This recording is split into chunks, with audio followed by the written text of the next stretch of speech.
Hello everyone, and welcome back to my YouTube channel. Today's video is going to be about what I would do if I was starting my private practice over from scratch. So this will be a perfect video for you if you are private practice curious. Maybe you're in grad school and you think private practice is the route you want to go, or maybe you are already a clinician and you know that eventually you want to open a practice, or maybe you are someone who is ready to take that next step in 2025.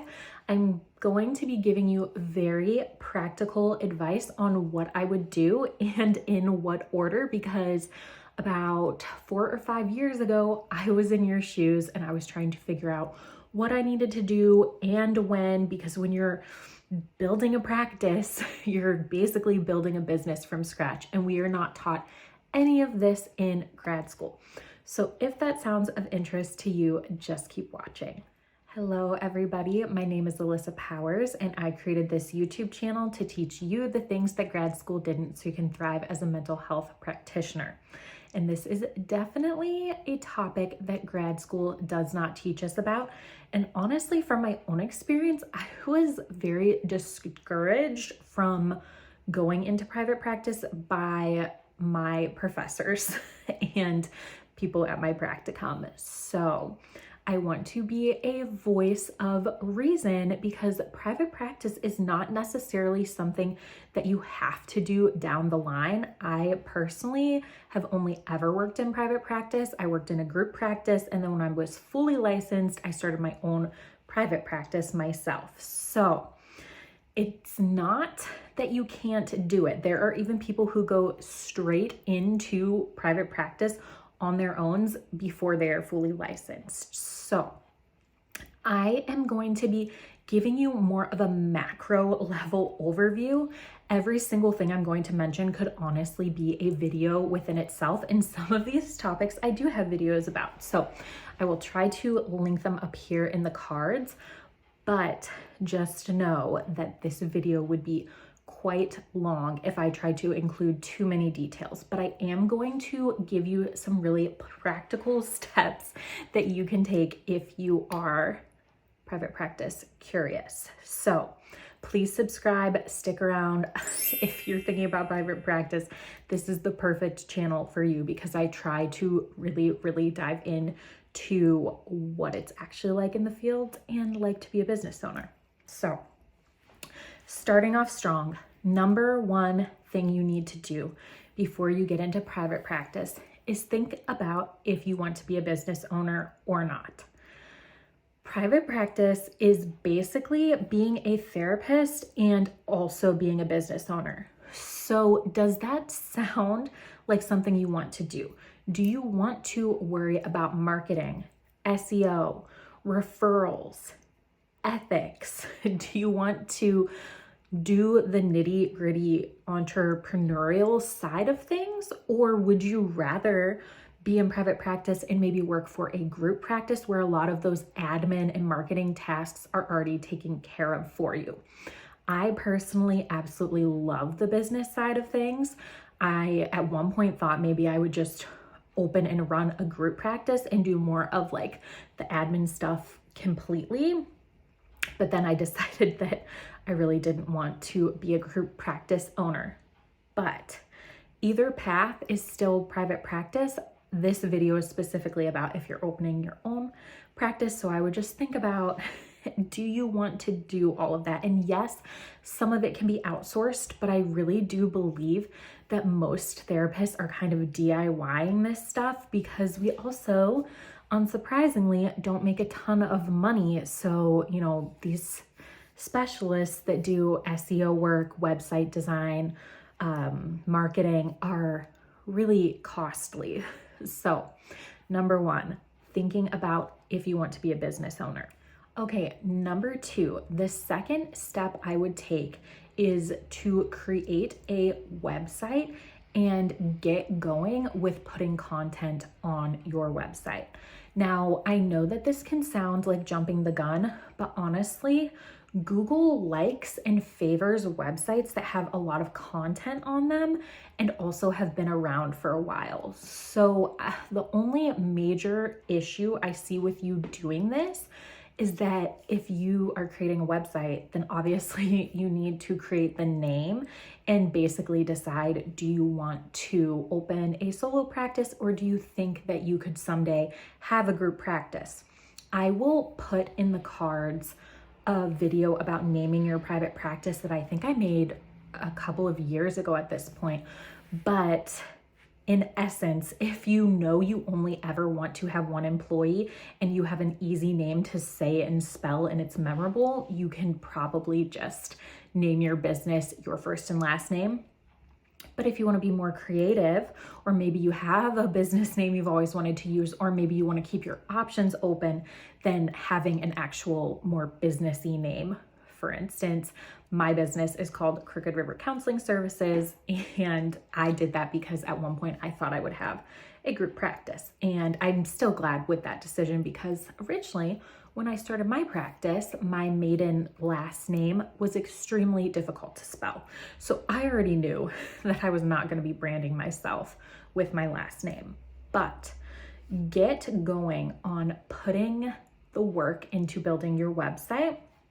I will say, not sponsored, but Squarespace is so much easier than WordPress.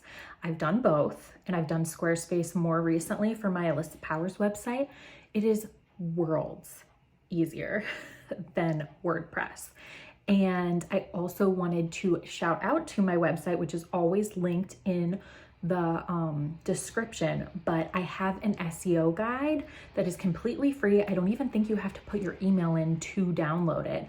I have an SEO guide linked on my website that you can download, and it will tell you the first 3 things that you can do to start optimizing for SEO. So that's a 2-page guide. If you're interested, it's down there.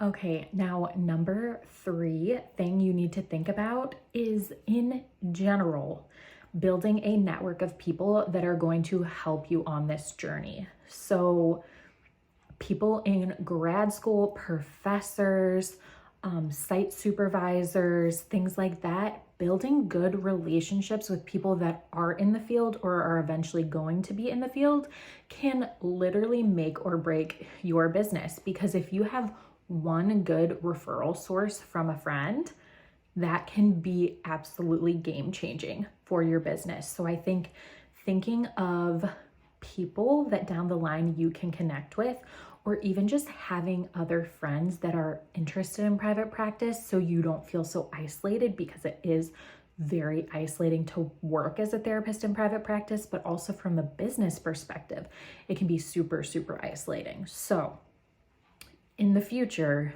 your community or network of therapists and mental health workers are going to be the people that are able to refer clients to you, vouch for you, and write Google reviews for you as a colleague. So, and Google reviews, let me just say, are the next best thing you can do in terms of SEO work. Obviously, you don't want people to review your business if it's not even open yet. I would not do that. But networking while you're in grad school, making those connections and trying to just be friendly to people, connect with people, is a game changer. Okay, and lastly, number 4, it's kind of a catch-all, but working out as many details as you can for what you want your practice to look like will be helpful in you taking next steps. So things like, do you want to accept insurance or do you want to be fully self-pay? There are pros and cons to both, but accepting insurance is going to make it where you need to then credential with insurance companies, which is a whole other process.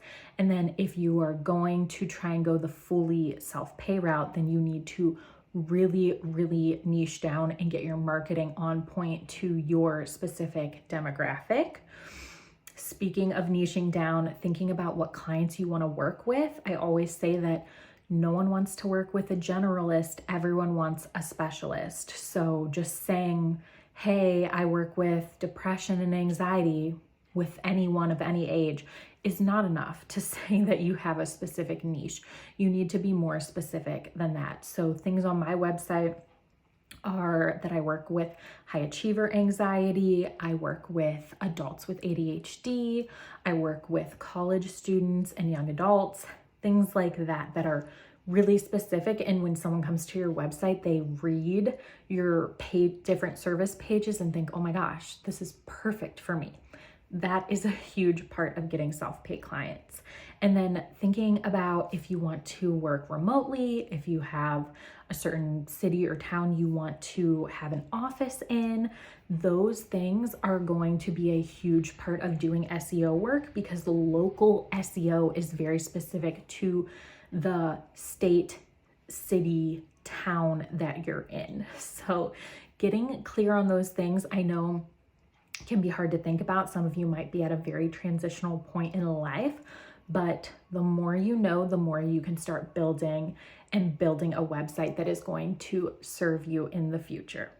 So that is all for this video. I wanted to give you something that was concise, but also practical. I would love to hear in the comments below, like, what other questions do you have? What big things are stopping you? If you are looking to open your own practice and you've been putting it off, what is making you continue to put it off and not fully pursue it? I'm curious, because I think there is a big group of people that watches my channel that are like thinking about grad school. And then I have a big group of people that are thinking about private practice. And so this kind of caters to both, because I know when I was in grad school, I already knew that I was not going to work at a mental health agency. I wanted private practice to be the way. I wanted to work for myself. That is the only thing that appeals to me personally with my personality and just how I am. So I hope that this helps. Please subscribe if you like this kind of content. I make videos every single Monday for therapists, and I will see you in the next one. Bye.